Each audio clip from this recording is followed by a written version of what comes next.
बिस्मिल्लाहिर्रहमानिर्रहीम। Dear students, biology MCQ series chapter 15 में खुशामदीद।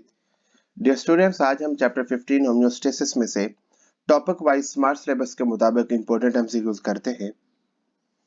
तो चलते हैं पहले एमसीक्यूज की तरफ। रावलपिंडी बोर्ड 2016 में ये पूछा गया है, the protection of internal environment from the harms of fluctuations in external environment is the definition of homeostasis. ये सब बच्चों को पता है कि होम्योस्टेसिस की एक इम्पोर्टेंट डेफिनेशन है जो इस किताब की पहली डेफिनेशन है। तो ये शॉर्ट क्वेश्चन के तौर पे भी आपने याद रखनी है और एमसीक्यूज के एतबार से भी याद रखनी है। अगला एमसीक्यू देखिए जी, ये कितनी मरतबा बोर्ड के एग्जाम में आ चुका है? 4 मरतबा। Which of the following act as homeostatic thermostat in humans? इंसानों के अंदर थर्मोस्टेट के तौर पर, टेम्परेचर को रेगुलेट करने के तौर पर, टेम्परेचर को डिटेक्ट करने के तौर पर कि बॉडी का टेम्परेचर कितना है और उसको किस तरीके से रेगुलेट करना है, ये इंसानों के अंदर हाइपोथैलेमस इंपॉर्टेंट रोल प्ले करता है। क्लियर? अब इसी तरह का क्वेश्चन आगे पूछा गया है लाहौर बोर्ड में, आजाद जम्मू कश्मीर और फैसलाबाद बोर्ड में। Which part of brain monitors the body temperature? कि बॉडी टेम्परेचर को कौन मॉनिटर करता है? Definitely hypothalamus. उसके बाद अगला क्वेश्चन देखते हैं जी, ये एमडी कैट 2012 में पूछा गया है, detection of change and signalling for factors response to control system is a feedback mechanism. ये हमारी बॉडी के अंदर एक ऐसा मैकेनिज्म है जो स्टिमुलस को डिटेक्ट करता है और कंट्रोल सिस्टम को सिग्नलिंग करता है कि वो एक प्रॉपर रिस्पॉन्स जनरेट करने में मदद करे। तो इसके आगे फर्दर दो टाइप्स है, नेगेटिव फीडबैक और पॉजिटिव फीडबैक। तो बेसिकली ये फीडबैक मैकेनिज्म है जो बॉडी के अंदर होम्योस्टैटिक फंक्शन को रेगुलेट करने में मदद करता है। उसके बाद हम मौसम रेगुलेशन की तरफ मूव करते हैं। पहला एमसीक्यू देखिए जी, लाहौर बोर्ड 2014 में पूछा गया है, a diluted solution compare to cell concentration is termed as. ये टर्म्स आपने बहुत अच्छे तरीके से ध्यान में रखनी है। यहां पे बात की गई है डाइल्यूटेड सॉल्यूशन की, यानी एक है सेल के अंदर की कंसंट्रेशन और एक है सेल के बाहर की कंसंट्रेशन। वो कह रहे हैं कि अगर सेल के अंदर के निस्बत बाहर ज्यादा डाइल्यूटेड है, डाइल्यूटेड का मतलब है कि वाटर की कंसंट्रेशन ज्यादा है, सोल्यूट की कंसंट्रेशन कम है, यानी सोल्यूट कम है, वाटर ज्यादा है, तो इसे डाइल्यूटेड सॉल्यूशन कहते हैं। और इसी डाइल्यूटेड सॉल्यूशन का दूसरा नाम है हाइपोटोनिक। क्या नाम है? हाइपो। हाइपो का मतलब होता है कम, टॉनिक का मतलब होता है कंसंट्रेशन ऑफ सोल्यूट। यानी सोल्यूट की कंसंट्रेशन अगर एक्सटर्नल सॉल्यूशन में कम है तो ऐसे सॉल्यूशन को हाइपोटोनिक सॉल्यूशन कहेंगे। क्लियर? इसी तरीके से ये भी याद रख ले कि अगर कंसंट्रेशन ज्यादा हो तो उसे हाइपरटोनिक कहेंगे, अगर बराबर हो तो उसे आइसोटोनिक कहेंगे। गुजरांवाला बोर्ड 2015 में ये एमसीक्यू पूछा गया है, the more concentrated external environment is termed as. ये पीछे मैं अभी बताया आप लोगों को कि अगर एक्सटर्नल एनवायरनमेंट ज्यादा कंसंट्रेटेड है, यानी सोल्यूट की कंसंट्रेशन ज्यादा है, तो उसे हाइपरटोनिक कहेंगे। अब देखें जी, plants, osmoregulation in plants. Habitat के एतबार से प्लांट्स की 3 कैटेगरीज हैं ऑस्मोरेगुलेशन के को मद्देनजर रखते हुए, हाइड्रोफाइट्स, मेसोफाइट्स और जीरोफाइट्स। इसमें वो पूछ रहे हैं, plants in which cuticle is thick, waxy and stomata are in lower depression of leaves. कि वो प्लांट्स जिनके अंदर पत्ते थिकी हैं, वैक्सी हैं और स्टोमेटा डिप्रेशन में प्रेजेंट है, यानी ट्रांसपिरेशन बहुत कम होती है, स्टोमेटा की तादाद भी कम है, तो ये अडेप्टेशन है जीरोफाइट्स की। चूंकि उनको पानी की अवेलेबिलिटी कम होती है तो वो ट्रांसपायरेशन इतनी नहीं करते, वो हर मुमकिन हद तक पानी को रोक के रखते हैं, उनके ट्रांसपायरेशन रिड्यूस करते हैं, तो ये जीरोफाइट्स है। एमडी कैट 13 में पूछा गया है, dash didn't have the adaptations to remove the flooding of their cells in fresh water. यानी किन के अंदर पानी की फ्लडिंग को रिमूव करने की अडॉप्टेशंस नहीं होती? Definitely xerophytes. हाइड्रोफाइट्स और मेसोफाइट्स के अंदर होती हैं कि वो पानी की फ्लडिंग को रिमूव कर देते हैं, जबकि जीरोफाइट्स तो होते ही ऐसे एरियाज में हैं जहां के पानी की अवेलेबिलिटी बहुत कम होती है, तो उनके अंदर ऐसी अडॉप्टेशंस नहीं होती। उसके बाद गुजरांवाला बोर्ड 2015, आजाद जम्मू कश्मीर बोर्ड 2017 में ये क्वेश्चन आया है, the plants that have adaptations of small and thick leaves. To reduce water loss are called, definitely ये भी जीरोफाइट्स। तो ये देखना जीरोफाइट्स कितना इंपॉर्टेंट है।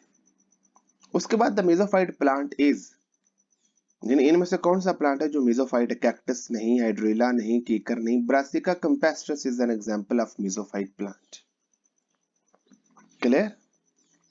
उसके बाद बेटे which one is the example of xerophyte? ये तकरीबन आप सबको पता है कि cactus is an example of xerophyte. उसके बाद अगला एमसीक्यू देखते हैं जी। गुजरांवाला बोर्ड 2015 और लाहौर बोर्ड 2015 में आया है। These have adaptations for reduced rate of transpiration।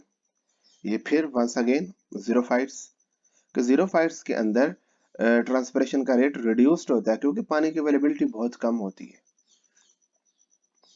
अब देखते हैं जी ऑस्मोरेगुलेशन इन एनिमल्स। ये बड़ा इंपॉर्टेंट है, इसमें से काफी ट्रिकी एमसीक्यूज आते हैं, इसको बहुत अच्छे तरीके से याद करना है। Animals that do not require to adjust their internal osmotic state actively, यानी ऐसे एनिमल्स जिनको अपने इंटरनल ऑस्मोटिक स्टेट को रेगुलेट करने की जरूरत नहीं होती, ऐसे एनिमल्स को ऑस्मोकॉन्फॉर्मर्स बोलते हैं, क्योंकि उनका बॉडी फ्लूइड्स उनके एक्सटर्नल एनवायरनमेंट से आइसोटोनिक होता है, तो उन्हें ऑस्मोरेगुलेशन की एक्टिवली जरूरत नहीं होती। तो ऐसे ऑर्गेनिजम्स को ऑस्मोकॉन्फॉर्मर्स कहा जाता है। फेडरल बोर्ड 2015 में क्वेश्चन है, which of the following is osmoconformers? अब एग्जाम्पल आपने बताने कि इनमें से कौन सा ऑर्गेनिज्म है जो ऑस्मोकॉन्फॉर्मर है? हैग फिश। आपकी किताब में मैरीन एनवायरनमेंट में क्लियरली बताया गया है कि हैग फिशेस ऑस्मोकॉन्फॉर्मर्स होती हैं। मुल्तान बोर्ड 2017 में ये एमसीक्यू आया है, among the vertebrates hagfishes are isotonic to their dash environment. चूंकि हैग फिशेस मैरीन एनवायरनमेंट में होती हैं तो डेफिनेटली उनका बॉडी फ्लूइड मैरीन एनवायरनमेंट से आइसोटोनिक होता है। आगे देखिए जी, मुल्तान बोर्ड 2015 में ये क्वेश्चन है, the fresh water protozoan pump out excess water bye. ये देखें जी, अमेबा है, प्रोटोजोन है, ये अपने एक्सेस वाटर को पंप करता है इस एक ऑर्गेनेली के जरिए। इस ऑर्गेनेली का नाम है कॉन्ट्रैक्टाइल वैक्यूल। तो आपका ऑप्शन बी दुरुस्त होगा, कॉन्ट्रैक्टाइल वैक्यूल ऑस्मोरेगुलेशन में इन्वॉल्व होता है। वो ये भी पूछ सकता है कौन सी ऑर्गेनेली ऑस्मोरेगुलेशन में इन्वॉल्व होती है? Contractile vacuole. अब इसी क्वेश्चन को उन्होंने दूसरे अंदाज में पूछा है, contractile vacuoles are found in definitely fresh water protozoans. Federal Board 2015 में ये क्वेश्चन है, fishes in fresh water excrete fresh water, यानी चूंकि उनको पानी की अवेलेबिलिटी बहुत ज्यादा होती है, तो अगर पानी की अवेलेबिलिटी अबंडेंट हो तो ऑर्गेनिजम्स अमोनिया की फॉर्म में नाइट्रोजनस वेस्ट को रिमूव करते हैं, और अगर पानी कम हो फिर यूरिया, अगर बहुत ही कम हो तो फिर यूरिक एसिड। उसके बाद देखते हैं जी, मुल्तान बोर्ड 2015 में ये क्वेश्चन आया है, tri methyl amine oxide is produced इन। ये थोड़ा सा ट्रिकी क्वेश्चन है। ऑस्मोरेगुलेशन इन एनिमल्स में पहला जो हैबिटेट है मरीन, उसमें बताया गया जो कार्टिलेजिनस फिशेस हैं वो ट्राइमिथाइलमाइन ऑक्साइड प्रोड्यूस करती हैं बॉडी के अंदर। सो कार्टिलेजिनस फिशेस आपका आंसर दुरुस्त हुआ। उसके बाद fishes that drink large amount of sea water and excrete concentrated urine, ये कौन सी हैं? Definitely bony fishes. ये भी आपकी किताब में क्लियरली बताया गया कि बोनी फिशेस, चूंकि इनके इंसेस्टर्स फ्रेश वाटर फिशेस हैं, लेकिन बाद में ये कुछ मैरीन एनवायरनमेंट में इन्होंने अडॉप्ट कर लिया, तो अब क्या करते हैं, ये मैक्सिमम पानी पीती हैं और कंसंट्रेटेड यूरिन एक्सक्रीट करती हैं। साहिवाल बोर्ड 2014 में ये क्वेश्चन है, एनहाइड्रोबायोसिस रेफर्स टू टॉलरेट डिहाइड्रेशन। ये एक एबिलिटी होती है टेरेस्ट्रियल एनिमल्स के अंदर कि डिहाइड्रेशन को टॉलरेट कर लेते हैं, और इस एबिलिटी का नाम है एनहाइड्रोबायोसिस।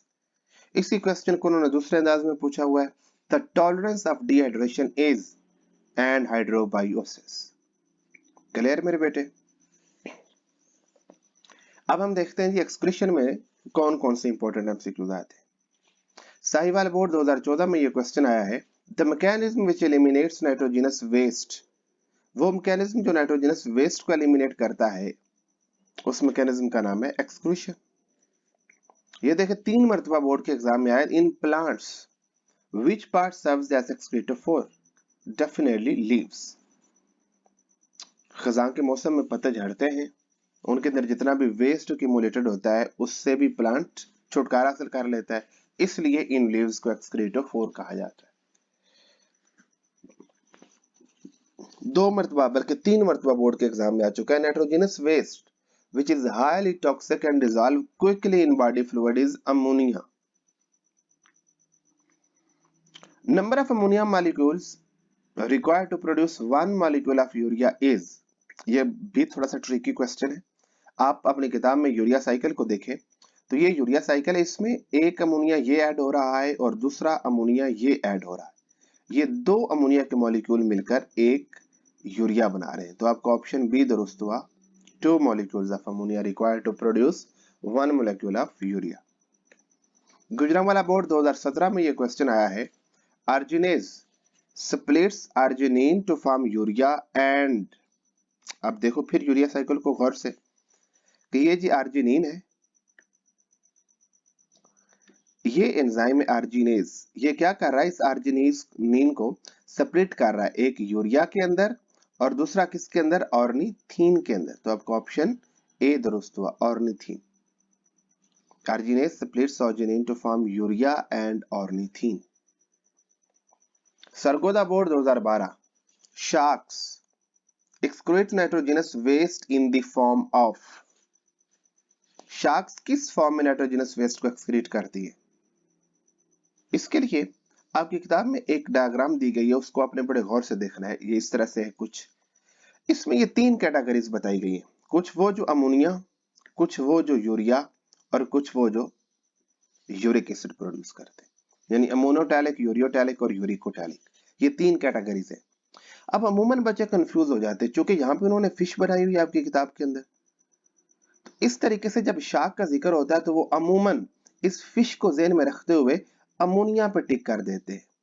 लेकिन अगर आप ये नीचे वाली स्टेटमेंट्स को गौर से देखो तो इस एलिफेंट के नीचे उन्होंने शार्क्स का अलग से जिक्र किया हुआ है, और इसी तरीके से कुछ बोनी फिशेस का भी जिक्र किया हुआ है। सो यहाँ पे फिशेस हैं, लेकिन ये ज्यादातर कार्टिलेजिनस फिशेस और कुछ बोनी फिशेस भी हैं, लेकिन कुछ बोनी फिशेस और शार्क्स जो हैं वो यूरिया सिक्रेट करती हैं। तो यहाँ पे डेफिनेटली शार्क्स के बारे में पूछा गया है, तो ये क्या सिक्रेट करती हैं, urea. Which one is least toxic among following? Definitely uric acid is least toxic nitrogenous waste. The chief nitrogenous waste in reptile and birds is, ये देखें जी, ये birds और reptiles के अंदर कौन सा nitrogenous waste है, यूरिक एसिड। ऑप्शन बी दुरुस्त हुआ। गुजरांवाला बोर्ड 2010 लाहौर बोर्ड में 2 मरतबा ये आया है, the metabolism of purine and pyrimidine produces significant amount of xanthin. इसके अलावा और भी 3-4 सब्सटेंसेस है, लेकिन इनमें से आपने xanthin को सिलेक्ट करना है, क्योंकि क्रिएटिन, ट्राइमेथाइलमाइन ऑक्साइड और क्रिएटिनिन प्रोड्यूस नहीं होता। गुजरांवाला बोर्ड 2015 में urea is detoxified form of dash in the urea cycle that cannot be retained in body. Definitely urea is detoxified form of ammonia, कि अमोनिया को डिटॉक्सिफाई करके यूरिया बनाया जाता है। फेडरल बोर्ड 2015 में यह क्वेश्चन आया है, animals will produce large diluted urine in which one of the following environment? किस एनवायरमेंट में एनिमल्स डाइल्यूटेड यूरिन प्रोड्यूस करते हैं? डेफिनेटली हाइपोटोनिक एनवायरमेंट में। हाइपोटोनिक एनवायरमेंट यानी ऐसा एनवायरमेंट जिसमें पानी की कंसंट्रेशन ज्यादा होती है। सोल्यूट का मतलब, चूंकि पानी की कंसंट्रेशन ज्यादा होती है, पानी का इनटेक भी ज्यादा होता है, क्योंकि पानी का इनटेक ज्यादा होता है इसलिए यूरिन डाइल्यूट प्रोड्यूस किया जाता है। ये जी फेडरल बोर्ड 2016 में क्वेश्चन आया, in which one of the following uric acid is not an excretory product? इनमें से कौन सा ऑर्गेनिज्म है जिसमें यूरिक एसिड एक्सक्रीटरी प्रोडक्ट नहीं है? रेप्टाइल्स के अंदर भी होता है यूरिक एसिड, बर्ड्स के अंदर भी होता है, इंसेक्ट्स के अंदर भी होता है, मैमल्स के अंदर एक्सक्रीटरी प्रोडक्ट नहीं होता यूरिक एसिड। मैमल्स के अंदर एक्सक्रीटरी प्रोडक्ट यूरिया होता है। क्लियर? तो इस डायग्राम को अपने बहुत अच्छे तरीके से याद रखना है। The removal of sebum from the skin is for, ये जो skin sebaceous gland sebum release करते हैं, तो ये एक्चुअली माइक्रो ऑर्गेनिज्म से प्रोटेक्शन के लिए होता है। So it is for protection. Gujranwala board 2014 में the central station of metabolism and the body central metabolic clearing agent is liver. The production of sweat and sebum is related with skin, definitely, यानी skin ही sweat और sebum को secrete करती है। Faisalabad board 2013 the major homeostatic function of liver is to synthesise, ये भी बड़ा confusing सा question है कि कौन सा इनमें से सब्सटेंस सिंथेसाइज करती है। रेड ब्लड सेल सिंथेसाइज नहीं होते, ग्लाइकोजन भी स्टोर होता है, आयरन भी, तो बाइल है जो लीवर सिंथेसाइज करता है। The end product of haemoglobin breakdown is bilirubin, और बिलीरुबिन किसका सबब बनता है? Is the breakdown product of hemoglobin, and bilirubin damages brain cells and turn the skin yellow. Condition is called jaundice. Sahiwal board 2015 में ये question है, which of the following is not synthesized in liver? Definitely urine. Urine is not synthesized in liver. बाकी ये सारी चीजें liver के अंदर synthesise होती है। उसके बाद ये गुजरांवाला बोर्ड 2017 में ये क्वेश्चन आया है, urea is produced in, urea definitely liver के अंदर प्रोड्यूस होता है। वो जो यूरिया साइकिल आपने पढ़ा किताब में, वो लीवर के अंदर होता है। मुल्तान बोर्ड 2017 में ये क्वेश्चन आया, liver also has numerous crucial functions of homeostasis. अब हम देखते हैं कि ह्यूमन यूरिनरी सिस्टम में कौन कौन से इंपॉर्टेंट एमसीक्यूज आते हैं। Blood supplies to kidney by each cardiac beat is 20%. In human urinary system, which one is not part among the following? कि इनमें से कौन सा ऐसा पार्ट है जो यूरिनरी सिस्टम का हिस्सा नहीं है? प्यूबस, किडनी भी है, यूरेटर भी है, पेल्विस भी है, प्यूबस ऐसा है जिसका यूरिनरी सिस्टम से कोई लेना देना नहीं है। ये भी 2 मर्तबा बोर्ड के एग्जाम में आ चुका है। Urine leaves the body during urination from urinary bladder by a duct called, ये बड़ा इंपॉर्टेंट है। अगर आप इस डायग्राम को गौर से देखो तो ये किडनी में यूरिन बन रहा है, यूरेटर के जरिए ये यूरिनरी ब्लैडर में आकर स्टोर होता है और फिर यूरिथ्रा के जरिए ये बॉडी को लीव करता है। तो आपका ऑप्शन सी दुरुस्त हुआ, urethra. A pair of kidney consists of millions of functional units called, कौन से? नेफ्रॉन। ये आपको अच्छी तरीके से पता है कि nephrons are functional units of kidney. Blood enters the glomerulus through, ये भी बड़ा इंपॉर्टेंट है। ये 2 ब्लड वेसल्स के नाम याद रखने कि एक जो ब्लड को लेके ग्लोमेरुलस में एंटर हो रही है, ये वाली, इसको बोलते हैं एफेरेंट आर्टरियोल, और जो लीव कर रही है ग्लोमेरुलस को, उसको बोलते हैं इफरेंट आर्टरियोल्स। तो आपका ऑप्शन ए दुरुस्त हुआ, afferent arterioles. Pressure filtration in kidney specifically occurs at, filtration कहां पर होती है? डेफिनेटली ये जो एरिया है, ये बोमन कैप्सूल के अंदर ग्लोमेरुलस होता है, यहां पर फिल्ट्रेशन होती है। सो ऑप्शन ए दुरुस्त हुआ। आगे देखिए जी, in juxta medullary nephron additional capillaries extend down to form a loop of vessels. ये देखो कि ये कुछ वेसल्स ये नीचे एक लूप बना रही हैं, इनको बोलते हैं वेजा रेक्टा।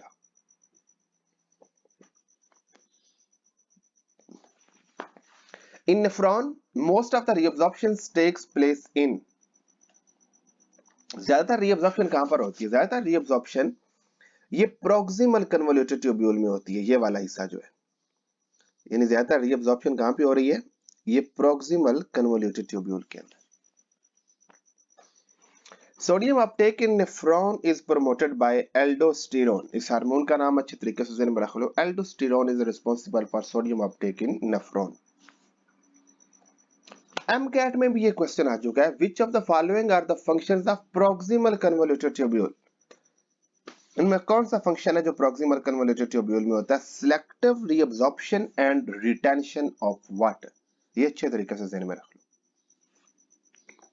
ये भी क्वेश्चन एमडी कैट में आ चुका है। The walls of descending limb of loop of Henle are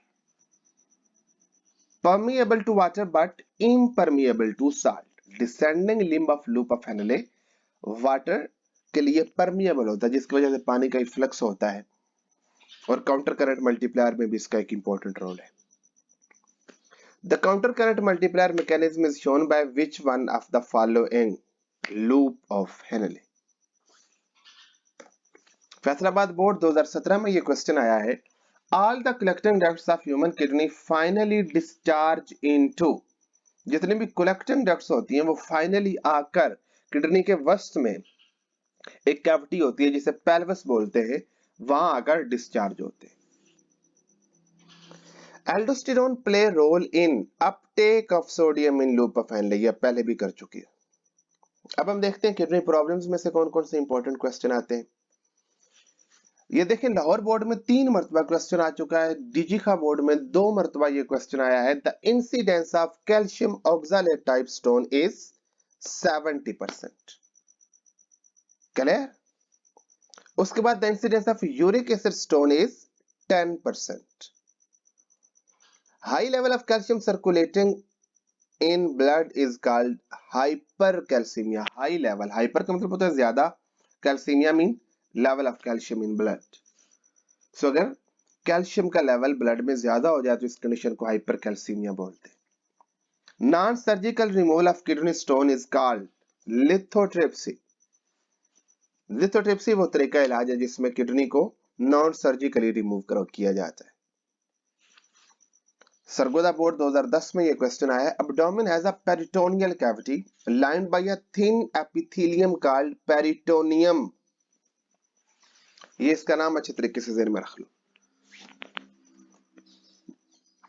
hemodialysis mean, haemo का मतलब होता है ब्लड, डायलिसिस का मतलब होता है साफ करना, सो इसका मतलब है clearing the blood. High degree renal failure is called uraemia. ये भी पूछ सकता है कि uraemia refers to end stage renal failure या हाई डिग्री रीनल फेलियर। ये अच्छे तरीके से ध्यान में रख लो। Thermoregulation, animals that generate their own body heat through heat production as byproduct of metabolism are called, जो अपनी हीट बॉडी के अंदर खुद प्रोड्यूस करते हैं उन्हें एंडोथर्म बोलते हैं। Endo mean within body, therm mean heat temperature. Bats and hummingbirds are called heterotherms.